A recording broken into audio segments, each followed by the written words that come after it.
Ahem. Have you ever done something like bake a great cake, and then you make a second cake and it's even better, but seems like an ingredient is missing? Well, that's like Dishonored 2, the sequel of a beloved game but with sunny skies instead of the dreary tone of Dunwall.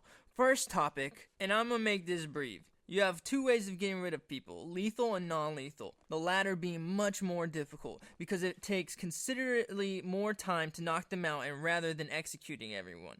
But the lethal option is the funner way to go in my opinion, and I think that's because you're able to use every tool in your arsenal. Crossbow with different types of arrows, a pistol, sword, and mines for all your equipment. Then comes the powers, with some spells returning such as Blink, Rat Summon, and your X-Ray Vision that makes everything orange, but the new powers are just as good as the old. For example, a spell called Domino, which lets you chain up to 4 people at once, and if any of them go down, they all go down. Another really cool one is Shadow Walk, where you basically turn into a shadow that crawls on the ground and can rip people in half.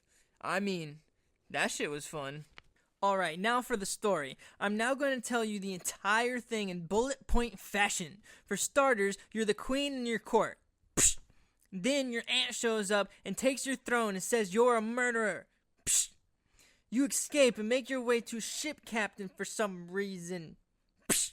And well, this lady takes you to Karnaka, a neighboring country, to try and figure out a way for you to end your aunt's life. And the first thing is to find a chemist who went crazy. Psh! Then we go to this rich genius dude that can smoke his thumb, Jindosh, in his moving mansion full of robots. Side note, this was my favorite mission. The floor shifting up and down, the looming thought that one of the robots would wake up. Just the overall vibe of it all was fantastic. Psh! Next, we have your aunt's witch friend. Kinda forgettable if you ask me. Psh! Then we go to the birthplace of Corvo, the playable character from the first game, the Dust District. All so we can get to another rich guy's house, Stilton's house, where we can find out how your aunt is immortal. I forgot to mention that. Whoops. Psh, psh. Now comes the big baddie of Karnaka, the Duke. His house is all modern and shit, so the architecture is unlike anything else in the game, and it's fun just to sneak around. Well, anyways, the Duke is taken care of. Psh! Finally, for your sweet old aunt back home in Dunwall, she just clones herself in a painting, that's a funny sentence, and the final fight ends and, well, you beat her, and take back your throne. Psh, psh. I feel that the story is just fine. It has no plot twist or anything like that, very linear, and you don't see the villain but 3 times, which for dear old auntie is not enough time for me to have really cared, especially compared to the first game, but hey, that's just my opinion. Now, I've played Dishonored 2 3 times. The first was a complete stealth and non-lethal playthrough because I wanted to get the good ending. The non-lethal option is way easier in this one compared to Dishonored 1. You feel more immersed when the playstyle you want is more viable and smooth. It's an incredible stealth game, but I didn't enjoy the story from Emily's viewpoint.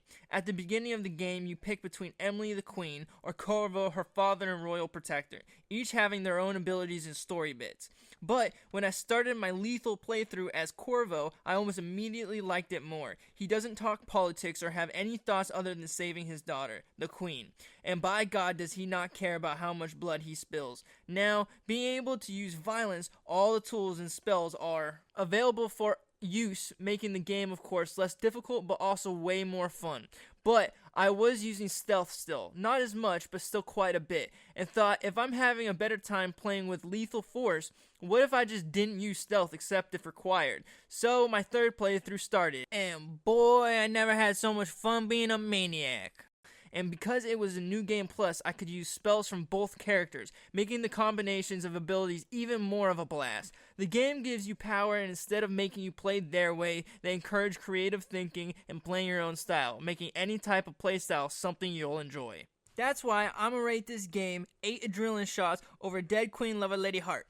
Thinking about both games, I like the atmosphere and story of Dishonored 1 more, but the gameplay and overall feel of the game is better in number 2. It's not amazing or anything, but it's such a fun time that if you like stealth games, it would be dishonorable not to try it.